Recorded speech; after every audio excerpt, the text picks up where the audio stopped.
Que vous soyez un investisseur ou simplement curieux de la performance de ce géant de la technologie, vous êtes au bon endroit.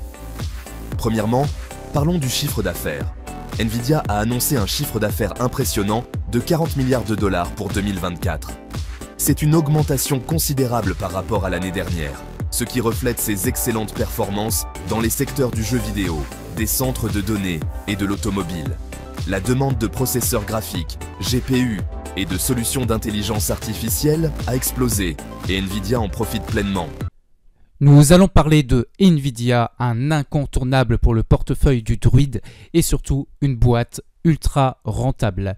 Donc cette action, pour information, je suis à plus 37% sur la ligne sur mon portefeuille et j'ai pris un bénéfice partiel très récemment. Je vous en avais informé sur les shorts de cette chaîne YouTube. Et donc je vais vous expliquer un petit peu qu'est-ce qui m'avait poussé à mettre cette valeur dans mon portefeuille et on terminera un petit peu avec de l'analyse graphique pour vous montrer un petit peu son comportement en bourse. Et puis également, je laisserai un petit peu aussi de temps en temps la parole, vous l'avez vu dans cette introduction, à Panoramix, mon assistant. Donc on est parti. On va commencer par voir ensemble les actions en circulation. Donc Nvidia pratique peu le rachat d'actions, mais Nvidia le pratique.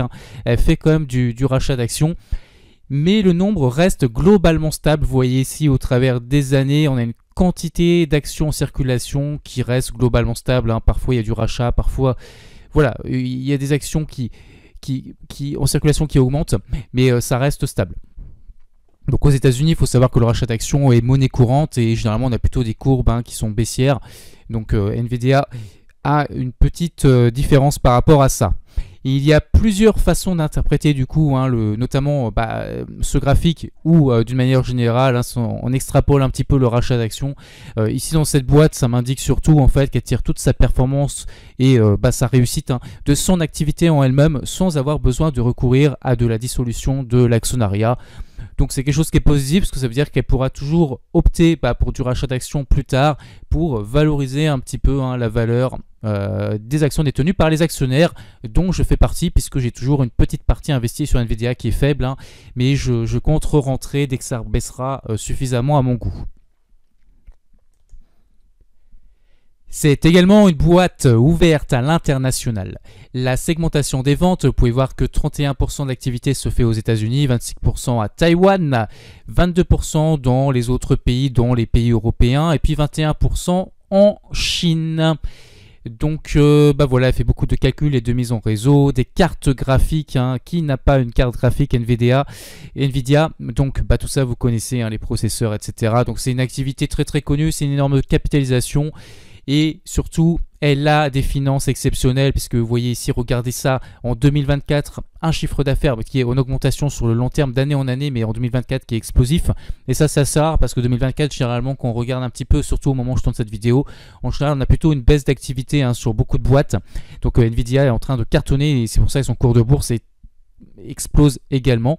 On a un free cash flow également par action qui est en très forte augmentation sur 2024, donc ça va un petit peu avec la logique des finances. Les marges, quant à elles, sont également impressionnantes. Une rentabilité ici de marge opérationnelle de 50%, une marge nette de quasiment de 50%. D'ailleurs, ça indique qu'il y a ou très peu de frais, etc. lorsqu'il y a un différentiel si faible. Et surtout, regardez ce retour sur capitaux. Alors bien sûr, c'est sur 2024. En général, on est plutôt aux alentours de 10-20%. On avait fait du 30-40% certaines années. Mais là, on est à 70% de retour sur capitaux propres, en tout cas d'après cette source. Donc même s'il y a une marge d'erreur possible, Nvidia est en train de faire des rentabilités exceptionnelles. Enfin, donc, un recours à la dette qui est assez faible, puisque vous voyez qu'ici le ratio de couverture des intérêts est toujours très élevé. Donc même là, je ne sais pas si vous vous rendez compte, en 2022 par exemple, ou même là en 2016, on a l'impression que c'est une petite barre, mais en réalité, là vous voyez qu'en 2022, ça couvre 40 fois les intérêts. C'est exceptionnel comme couverture. Et là, cette année 2024, là ça explose littéralement. On se demande même s'il n'y a pas une marge d'erreur sur la source que je suis en train de regarder. Tellement que c'est impressionnant. Donc c'est une boîte, il faudrait regarder dans le détail un petit peu d'autres ratios d'endettement, etc., l'évolution de la dette sur le long terme. Mais pour avoir fait quelques petites recherches, c'est une boîte qui est très saine de ce point de vue-là. Donc pour le portefeuille du Druide pour du long terme, elle a tous les critères qui m'intéressent. En conclusion, une boîte d'exception que le Druid ne peut se priver pour booster la performance de son portefeuille. Cependant, elle est aussi très volatile et il est opportun de ne pas la payer trop cher. Vous voyez qu'ici, Nvidia, au moment où je tourne cette vidéo, vaut 72 fois ses bénéfices, ce qui est énorme, avec une capitalisation ici de 3 billions.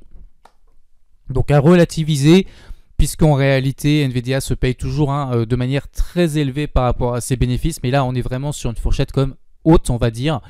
Donc ça à prendre en considération et on va aller voir maintenant les graphiques. Je laisse Panoramix vous délivrer un petit résumé des bons fondamentaux de cette boîte et on attaque l'analyse graphique. Passons maintenant à la situation de leur dette. En 2024, la dette totale de Nvidia s'élève à environ 10 milliards de dollars. Bien que ce chiffre puisse sembler élevé, il est important de le contextualiser. Nvidia dispose d'un flux de trésorerie solide et d'importantes réserves de liquidité, ce qui lui permet de gérer efficacement sa dette. L'entreprise utilise cette dette pour stimuler l'innovation et l'expansion. Une décision stratégique dans un secteur aussi concurrentiel. Pour vous donner un peu plus de perspective, le ratio d'endettement de Nvidia est tout à fait gérable.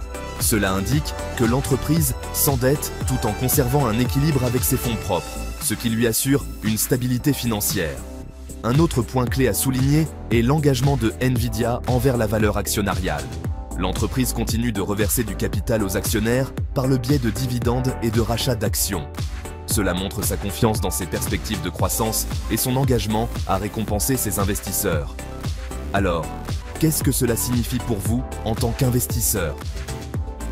La forte croissance du chiffre d'affaires de Nvidia et son utilisation stratégique de la dette suggèrent que l'entreprise est bien positionnée pour sa croissance future.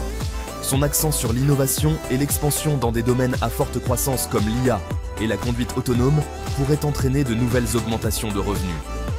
Cependant, n'oubliez pas qu'il est toujours important de faire vos propres recherches et de tenir compte des conditions générales du marché avant de prendre toute décision d'investissement.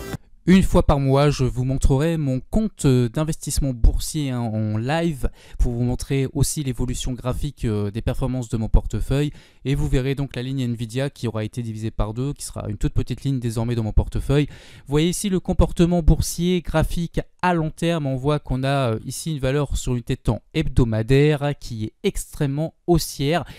Pour rappel, de base, je suis un spéculateur et je travaille pour un autre formateur en ligne et nous faisons du swing trading et nous avions surfé cette action durant toute cette jambe de hausse avec un gain de plus 140%.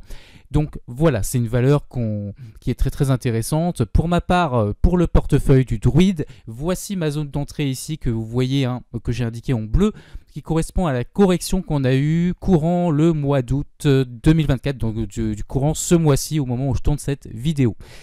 Et donc j'ai pris mes gains à l'approche de cette résistance que vous voyez ici, oblique baissière, que je peux vous montrer en zoomant un petit peu sur le journalier. Donc voilà un petit peu la pattern que vous pouvez voir ici. Donc en réalité cette résistance n'est pas ultra pertinente et ultra propre, mais ça indique une zone quand même qui commence à être assez importante. Vous voyez que depuis ma zone d'achat, si je remonte ici, on a à peu près les 36%, 37% que je vous avais indiqué sur ma plus-value. Et puis écoutez, forcément ça s'est fait très rapidement, puisque en achetant à peu près là le 8 août par exemple, très rapidement le 18 août à peu près, ou le 17, le 16 août, peu importe, j'avais déjà cette performance de réaliser. Donc parfois on peut faire des rentabilités très vite. Alors après c'est sur une seule ligne du portefeuille et pas sur l'ensemble du capital, mais parfois les résultats peuvent être rapides. On reste sur un portefeuille long terme, donc on suivra l'évolution mois après mois et le prochain point se fera courant septembre. Nous allons clôturer cette vidéo sur cette valeur où nous avons fait un focus sur Nvidia et nous partagerons très bientôt une nouvelle valeur du portefeuille du Druid pour vous montrer pourquoi nous l'avons mise dans ce portefeuille.